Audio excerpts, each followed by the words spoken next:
Te voy a contar lo que me pasó hace 3 semanas, pero necesito que me sigas el ritmo, porque ni yo me creo cómo empezó todo. Era sábado por la tarde y estaba en casa de mi cuñado, Tomás, viendo el Barça Athletic. Estábamos los tres de siempre, él, su colega de la infancia, y pesado oficial, Pedro, y yo. Clara, mi mujer, se había ido esa mañana a Valencia con sus amigas del trabajo. Una escapada de chicas, me dijo. Spa, cenas, vino, nada raro. Lo típico. Lo curioso fue lo que pasó después del partido. Tomás se levantó para ir al baño. Yo me quedé en el sofá, medio dormido, y Pedro, que ya llevaba 3 cervezas encima, cogió su móvil, rió solo, y me lo enseñó. Mira esto, Javi, qué locura, me dijo riéndose. Esta es la nueva del grupo de salsa. En la pantalla, vi una foto en ropa interior. No te voy a mentir, era una mujer espectacular. Pero no fue eso lo que me llamó la atención. Lo que me dejó helado fue el fondo de la foto. Reconocí la alfombra. Era la de mi salón. Me quedé en silencio. Tragué saliva. Y miré la imagen otra vez. No podía ser. Pero era. La alfombra azul con rombos, el aparador de madera que Clara compró en Ikea, hasta el marco torcido de la foto de nuestra boda. La foto fue hecha en mi casa. Lo que no sabía aún, lo que no me cabía en la cabeza, era quién era la mujer. ¿Esta es tu novia? Pregunté, fingiendo desinterés. Pedro sonrió como un idiota. No, tío, ojalá. Es una amiga con derechos. Nos vemos de vez en cuando. Está casada, así que ya sabes, discreción máxima. Es profesora, imagínate. Ahí se me paró el corazón. Clara es profesora. Pedro no me miró. Siguió hablando como si nada. Dijo que la conoció en un curso de verano, que vive en Zaragoza, que le encanta el vino blanco y que a veces le deja marcas en la espalda de los mordiscos. Yo ya no estaba ahí. Me quedé en una especie de niebla. Los detalles cuadraban. Demasiado. Lo que más me jodió, ¿sabes qué fue? Que Pedro no sabía que era mi mujer. Que estaba tan tranquilo contándome todo, enseñándome esa foto, sin darse cuenta de la bomba que acababa de soltar. Cuando Tomás volvió, me levanté y dije que me sentía mal, que me dolía la cabeza. Me fui andando a casa, con una rabia tan fría que no sabía si llorar o partirle la cara a alguien. Y mientras caminaba, la imagen de la alfombra, del marco torcido, de esa foto, me daba vueltas por la cabeza como un mal sueño. No quería creerlo. Pero lo peor estaba por venir, esa noche no dormí. Me metí en la cama fingiendo cansancio, con el estómago apretado y las manos sudadas. No era miedo, era otra cosa. Algo más parecido a un nudo que no se afloja aunque cambies de postura. Me quedé mirando el techo mientras Lucía dormía en su cuarto, tranquila, ajena a todo. La casa estaba en silencio, como cualquier otra noche, pero el silencio pesaba de forma distinta. No encendí el móvil, no vi la tele, no tomé nada. Solo pensé. Durante horas. Pensé en esa imagen, en ese trozo de mi casa usado como fondo de una foto íntima, en la manera en la que Pedro lo contaba con orgullo, como si no hubiera nada sucio, como si todo fuera una anécdota graciosa que compartir entre cervezas. La frialdad con la que lo describía era lo que más me dolía. Porque si no sabía que era Clara, entonces para él era solo una mujer más. Y si lo era, ¿cuántas veces se había repetido esa historia? ¿Era una vez? 2. 10. ¿Cada vez que decía que salía con sus compañeras de trabajo a tomar algo? ¿Cada vez que se reía al leer un mensaje y me decía que era una tontería del grupo del cole? A las 7 de la mañana me levanté sin haber pegado ojo. Preparé café, no porque quisiera tomarlo, sino porque necesitaba hacer algo. Puse la taza en la mesa y la miré sin tocarla. Sentía que tenía que moverme, pero no sabía hacia dónde. Que tenía que hacer algo, pero sin saber exactamente el qué. Esa sensación de tener que actuar y no tener todavía derecho. Porque no tenía pruebas, solo una sospecha. Una muy concreta, sí, pero una sospecha al fin y al cabo. No podía acusarla sin más. No podía explotar sin saber con certeza. Y no podía preguntarle, porque no sabía mentir, y si me decía que no sabía de qué le hablaba y me miraba a los ojos, y si se ponía a llorar o se indignaba, ¿entonces qué? ¿Me convertiría yo en el loco de la película? A las 11, Clara volvió a casa. Entró sonriente, con una bolsa con dulces de la playa y una botella de vino. Se notaba relajada, contenta, incluso más cariñosa que de costumbre. Me dio un beso rápido, dejó las cosas en la encimera y preguntó qué tal todo. Me hice el normal. Dije que había visto el partido con Tomás, que Pedro estaba insoportable como siempre, que Lucía se durmió pronto. Ella dijo que lo había pasado bien, que les tocó una habitación con vistas al mar, que comieron en un sitio buenísimo. Contó todo con detalle, sin una pizca de nervios. Ni un fallo. Ni una mirada rara. Y eso me descolocó más todavía. Durante el día, estuve observándola sin que lo notara. Se duchó, recogió la ropa del tendal, se puso a preparar la comida. Todo normal. A ratos hablaba por WhatsApp, como siempre, pero no se escondía. Incluso me enseñó un meme del grupo del colegio que le hizo gracia. No era el comportamiento de alguien que se sintiera culpable, ni tampoco de alguien que ocultara algo en ese momento. Pero eso no borraba la imagen. No borraba la alfombra. Ni el marco torcido. A la tarde, fui a casa de Tomás con una excusa.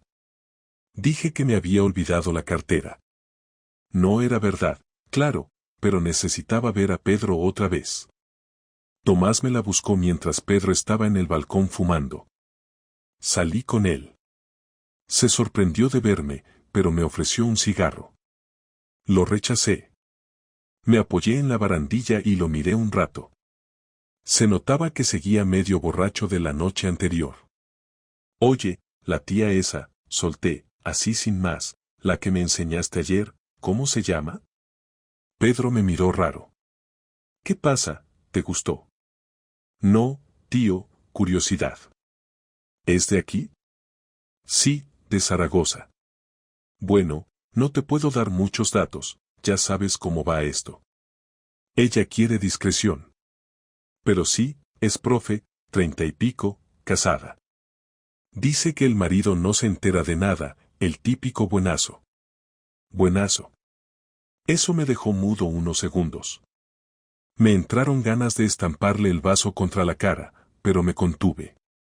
¿Y qué? ¿La ves mucho? Cuando se puede. Ahora menos, porque dice que su hija ya se entera de todo. Pero cuando el marido está con amigos o currando los sábados, a veces se escapa. Tiene buen cuerpo, y sabe moverse, ¿sabes lo que te digo? Asentí. No podía ni hablar. Me ardía la cara del asco que me daba, de la vergüenza que me estaba tragando. Me fui de ahí rápido, sin decir nada más. Ni me despedí de Tomás. Me metí en el coche, cerré la puerta, y me quedé ahí, quieto, con el volante entre las manos, como si de repente tuviera que decidir qué hacer con mi vida en 5 minutos. Esa noche tampoco dormí. Clara notó algo. Me preguntó qué me pasaba. Le dije que tenía una preocupación en el trabajo, que estaba agobiado con unas facturas. Lo creyó. Me abrazó. Me ofreció masajearme los hombros. Y lo peor fue que yo lo permití. Me dejé tocar. Me dejé besar. Dormimos en la misma cama. La escuché respirar como si nada estuviera mal. Y yo estaba ahí, con el corazón latiendo como un martillo, sabiendo lo que sabía, sintiendo lo que sentía, sin saber si quería confirmarlo o no. El domingo por la tarde, Clara se fue a casa de su hermana a llevarle unos libros que habían usado en el curso. Dijo que volvía en 1 hora. Aproveché ese tiempo. Revisé la casa como un inspector, como si fuera un extraño buscando pistas. No en el móvil. No en el ordenador. En los pequeños detalles. En los cajones. En la mesilla. En su bolso. Y ahí encontré algo. Un ticket. De una floristería en el centro. Fecha, viernes por la mañana. Hora, 10:32. Descripción, ramo especial, entrega discreta. Ningún nombre. Solo dirección. Una que no reconocí. Busqué la calle en Google. Era una calle de las afueras. Zona residencial. No tenía sentido. Ni vive nadie de su familia allí, ni es camino del trabajo. Era un desvío. Volví a guardar el ticket donde estaba y me senté en el sofá. Me temblaban las manos. El nudo que tenía desde el sábado se había convertido en otra cosa. En certeza. No hacía falta más. Clara volvió poco después, como si nada. Me besó. Me dijo que su hermana estaba de bajón, que había estado llorando por una tontería. Se sentó a ver la tele conmigo. Me preguntó si quería pedir algo de cena. Dije que no tenía hambre. Y ahí supe que ya no podía seguir callado. Que necesitaba respuestas. Que tenía que enfrentarla. No iba a esperar a encontrarla con las manos en la masa. No quería verla en la cama con otro. No necesitaba más pruebas. Lo que necesitaba era saber por qué. ¿Cómo empezó? Y si tenía alguna maldita explicación. Y esa confrontación, te lo juro, no fue como la había imaginado. No había forma de hacerlo bonito, así que lo hice cuando Lucía ya dormía, después de cenar. Clara estaba en el salón viendo una serie con una manta sobre las piernas, el portátil en el regazo. Yo me senté frente a ella, sin decir nada durante un rato. Ella siguió a lo suyo, como si no notara la tensión, pero sabía perfectamente que algo se venía. Me miró de reojo y bajó el volumen. ¿Qué pasa? Tenemos que hablar. Lo dije sin levantar la voz, pero con la firmeza suficiente para que se le borrara la expresión tranquila de la cara. Cerró el portátil y lo dejó a un lado. Se quitó la manta de encima y se sentó recta. Sus ojos se clavaron en los míos, esperando. Yo no la miré directamente. Respiré hondo. Necesito que me digas la verdad. Y quiero que lo pienses bien antes de hablar, porque esta es tu única oportunidad de ser honesta conmigo. ¿Pero qué estás diciendo? Clara, no te hagas la sorprendida.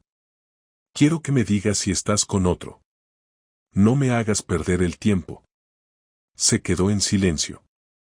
No bajó la mirada, no cambió la postura, pero se le notó en la garganta. Tragó saliva. La piel del cuello se le tensó. No respondió de inmediato, lo que fue suficiente para mí. Así que sí, dije antes de que pudiera inventar nada. No, respondió rápido. No estoy con otro. ¿De dónde sacas eso? ¿No estás con otro o no estás teniendo sexo con otro? Porque no es lo mismo, y ya no estamos en un punto donde puedas jugar con palabras. No estoy con nadie, Javi. Vi una foto. Me la enseñó Pedro. Ahí sí se le desfiguró la cara. Dio un paso atrás mental, lo noté. Su cuerpo se echó hacia atrás en el sofá. Le costó tragar otra vez. Me miró con los ojos bien abiertos. ¿Qué foto? No me jodas. En mi casa, en nuestro salón. Esa alfombra azul, el marco torcido de nuestra boda. Salías tú en ropa interior. Pedro la tiene en su móvil. Me la enseñó sin saber que eras tú. No es lo que parece. ¿En serio vas a decir eso? ¿A estas alturas? Esa foto es vieja. ¿Vieja? ¿Qué significa eso? Significa que fue hace meses. Fue un error. No fue planeado. Estaba mal conmigo misma, no me sentía bien, no sabía qué quería. Me confundí. ¿Con Pedro? No, con otro. ¿Quién? No importa. A mí sí me importa. Fue alguien que conocí en el curso de verano. Me habló, me hizo sentir deseada, y no supe frenar. Solo fue una vez. Entonces Pedro miente. No sé qué le habrá dicho Pedro. No hablo con él desde hace meses. Si él tiene esa foto, fue porque se la pasó el otro.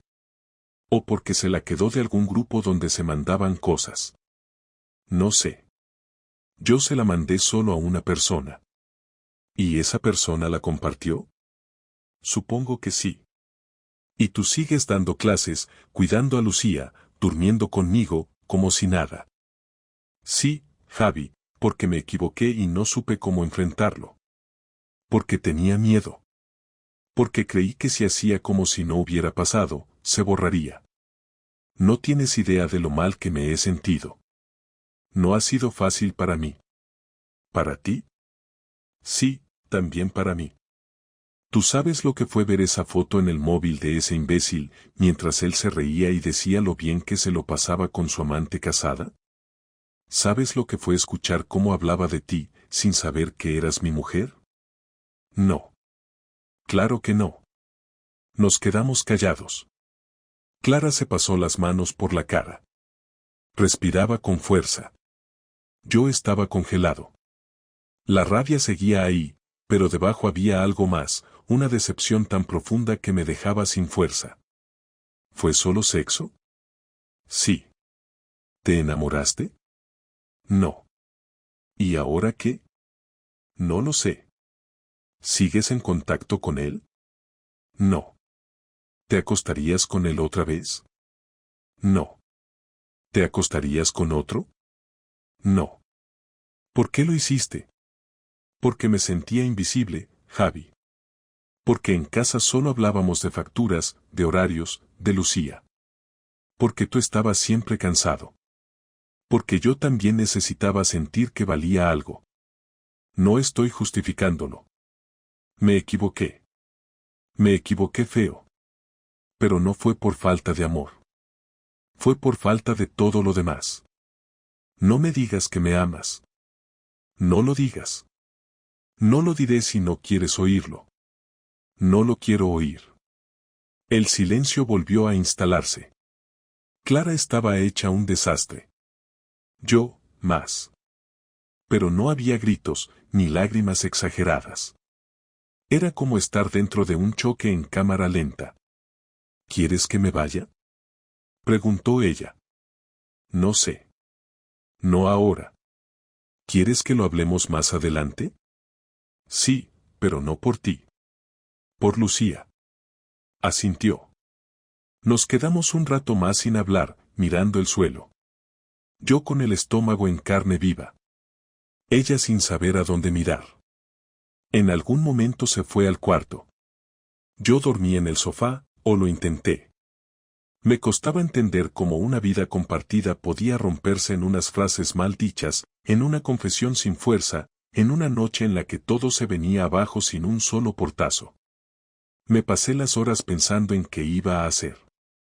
Si esto era el final. Si había una manera de reconstruir algo.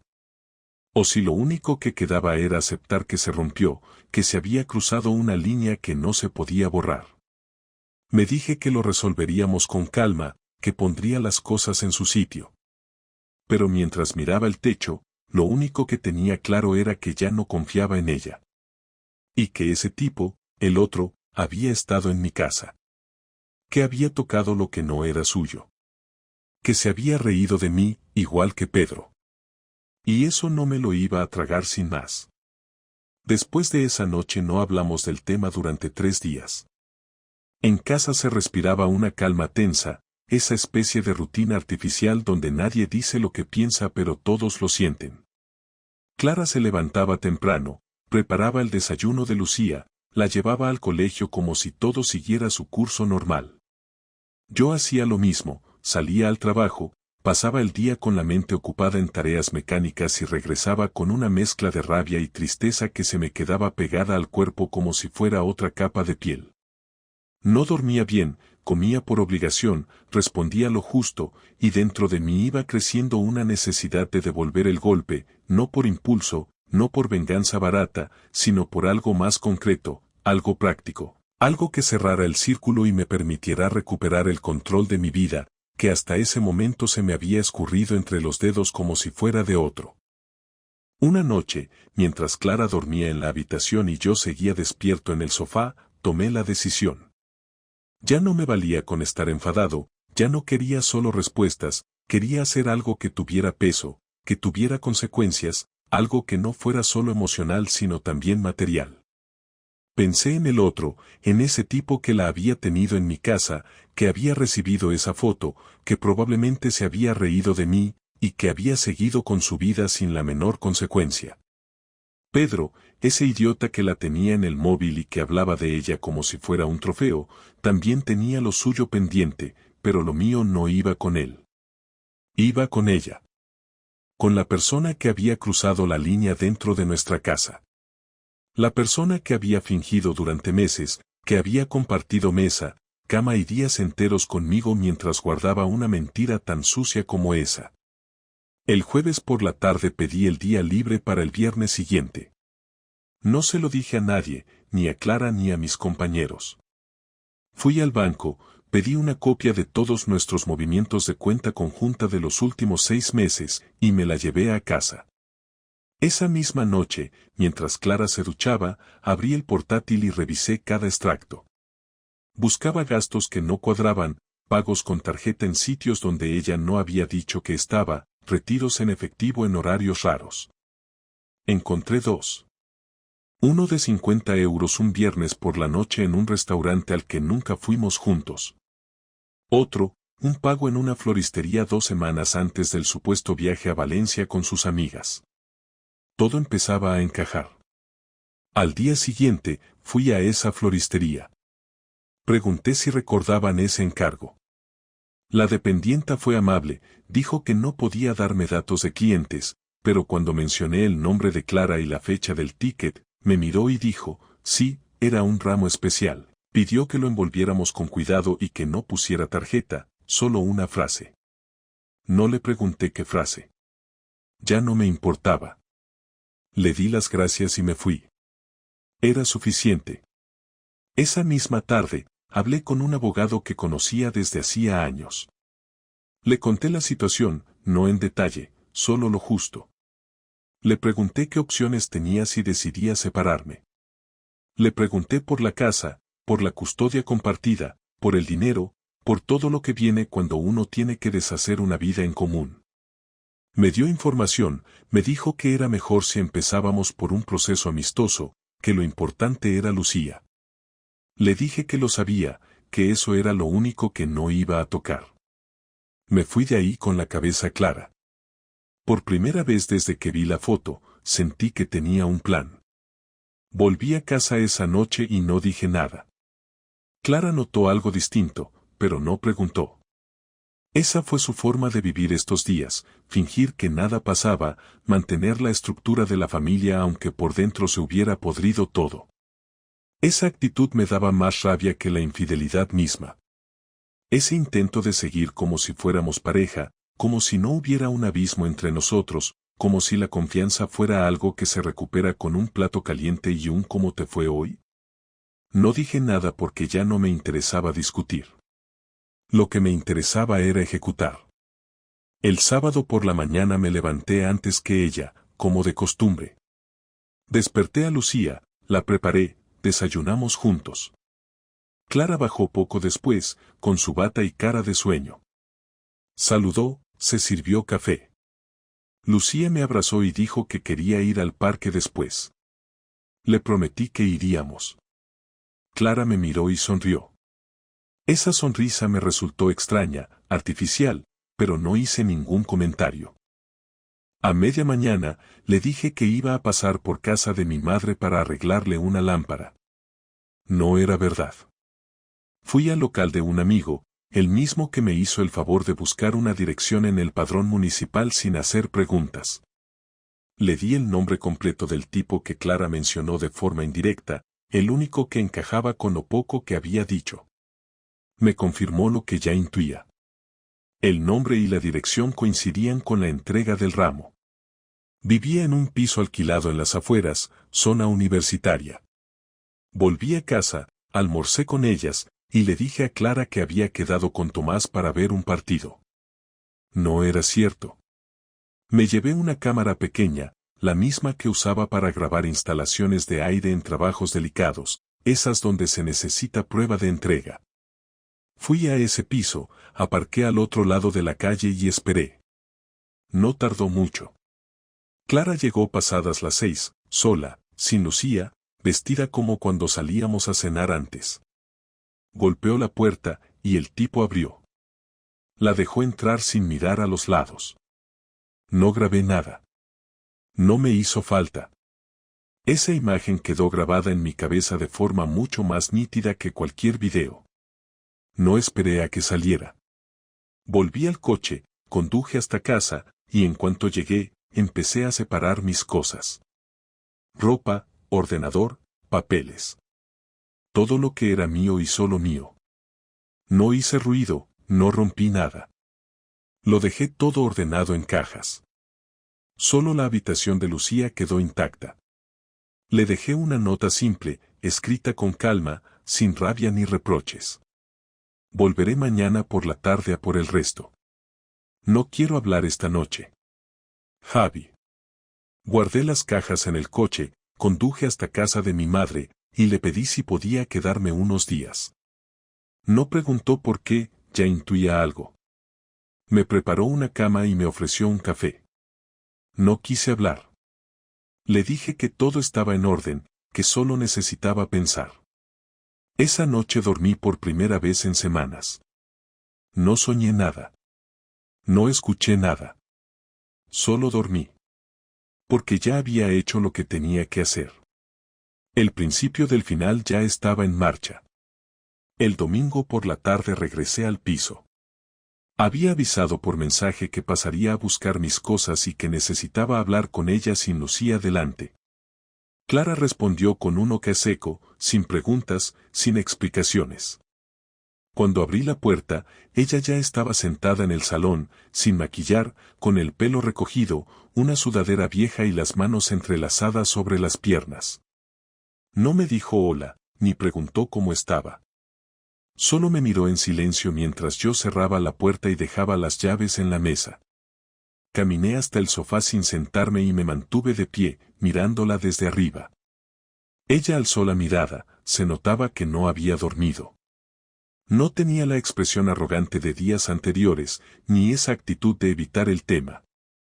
Esta vez sabía que no había escapatoria. Sé que estuviste en su casa, dije sin rodeos. Te vi entrar. No hace falta que digas nada. No quiero detalles. Ya no me interesa eso. Clara bajó la cabeza y respiró hondo, pero no intentó negarlo. No puso cara de sorpresa, no intentó justificar nada. Solo asentía lentamente, como si ya lo estuviera esperando. Tienes razón, dijo al fin. No hay nada más que decir. No tengo excusas. No las quiero. Lo único que quiero ahora es aclarar cómo vamos a hacer esto. He hablado con un abogado. Me explicó cómo se puede hacer todo sin que acabe en guerra. Pero necesito saber si estás dispuesta a cooperar. Sí. Lo que haga falta. No quiero más daño del que ya hay. Bien. Vamos a vender el piso. El dinero se divide. La cuenta conjunta se cierra. Cada uno se queda con lo suyo. La custodia de Lucía tiene que ser compartida. Lo único que te pido es que no metas a ese tipo en la vida de mi hija.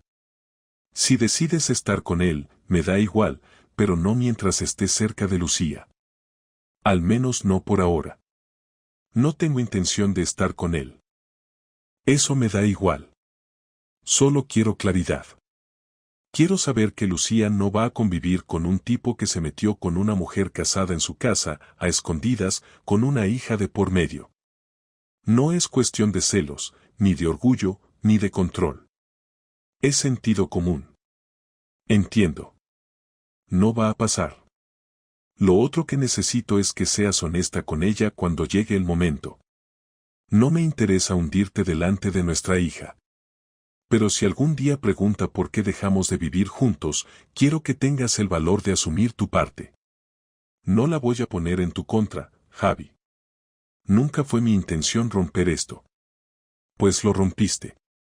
Y ahora no toca llorar por lo que no querías hacer. Toca asumirlo.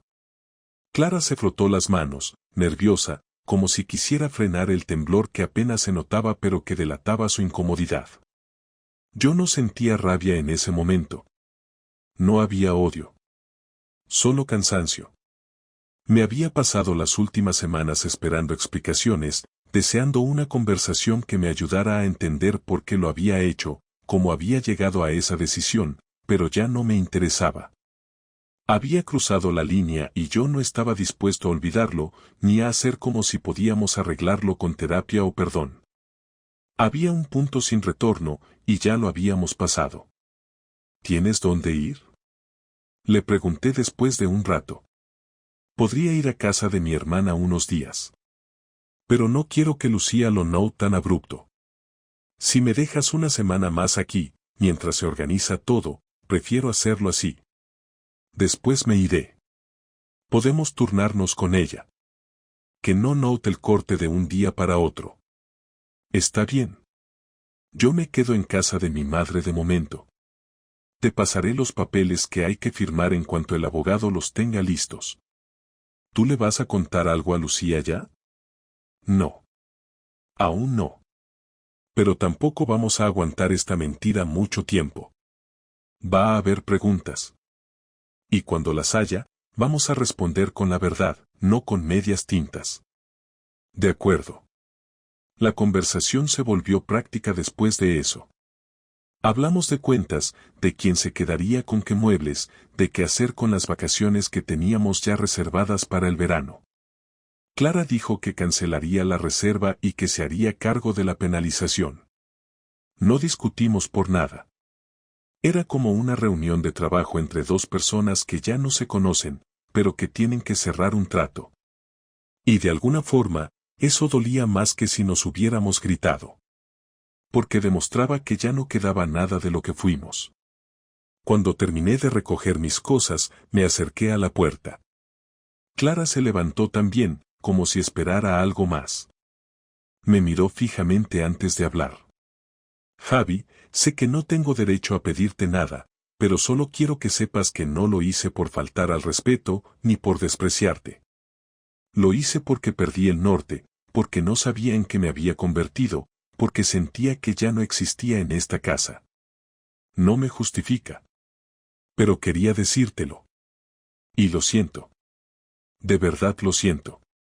Yo también siento todo esto, Clara. Pero ya no se trata de perdón. Se trata de lo que viene después. No hubo abrazo, ni intento de contacto físico. Me fui sin mirar atrás.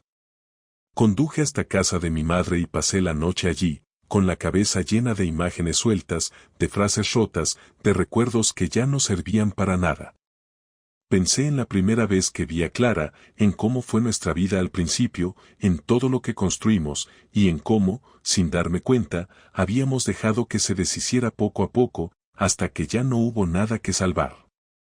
No lloré. No quise beber.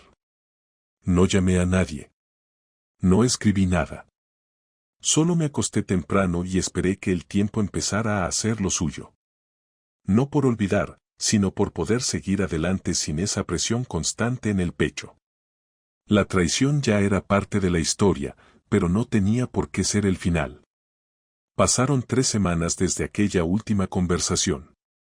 La casa ya no era la misma. Cuando iba a recoger a Lucía para pasar el fin de semana con ella, entraba solo para saludarla, recoger su mochila y salir. Clara ya no intentaba fingir que todo estaba bien. Había asumido que lo que había entre nosotros se había terminado y lo aceptaba con esa actitud fría y práctica que a veces parecía protegerla de sentirse culpable.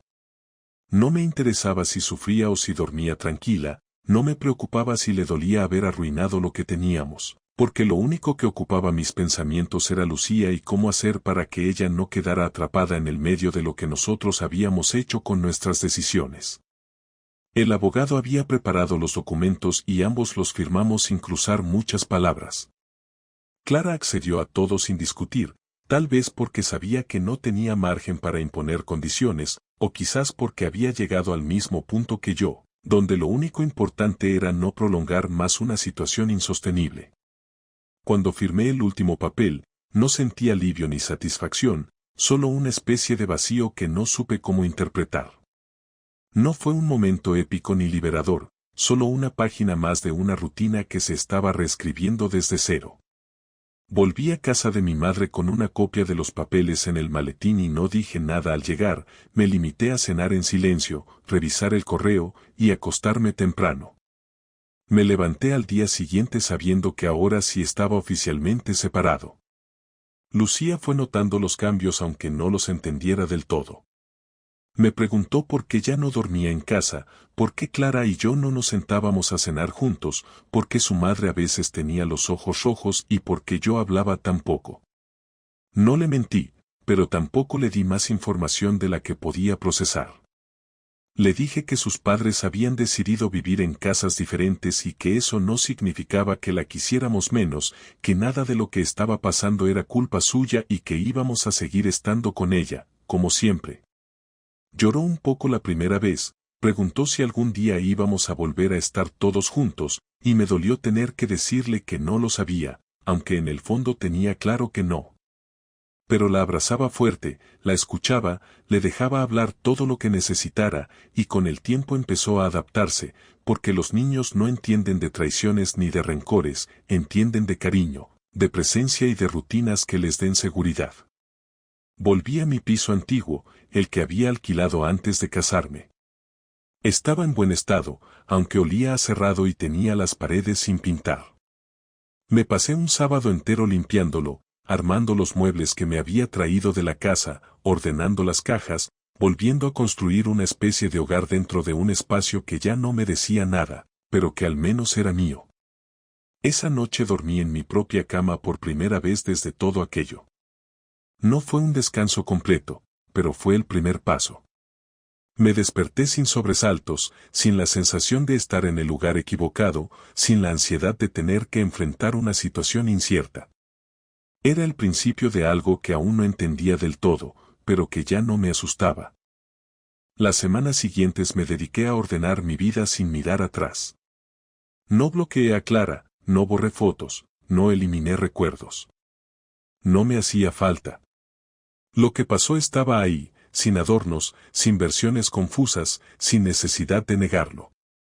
Lo acepté como parte de la historia, una que había durado lo que tenía que durar, y que terminó porque uno de los dos decidió cruzar una línea que no se podía desandar. Dejé de buscar culpables y también dejé de hacerme preguntas que no llevaban a ningún lado. No me pregunté si yo podría haber hecho algo para evitarlo, ni si había señales que no vi. Todo eso no servía de nada. Clara había tomado una decisión, yo tomé otra, y ahora solo quedaba seguir caminando por separado. Lucía se fue adaptando poco a poco. Cuando estaba conmigo, hacíamos planes sencillos, pelis en casa, parques, tareas juntos. No le faltaba atención ni afecto. A veces me preguntaba si mamá estaba triste, o si yo lo estaba, y siempre le respondía con la verdad justa para su edad. Clara y yo intercambiábamos mensajes solo para temas de horarios, salud, escuela. No había insultos, no había reproches, no había reconciliaciones. Todo se había reducido a lo estrictamente necesario. Y estaba bien así. No necesitaba más.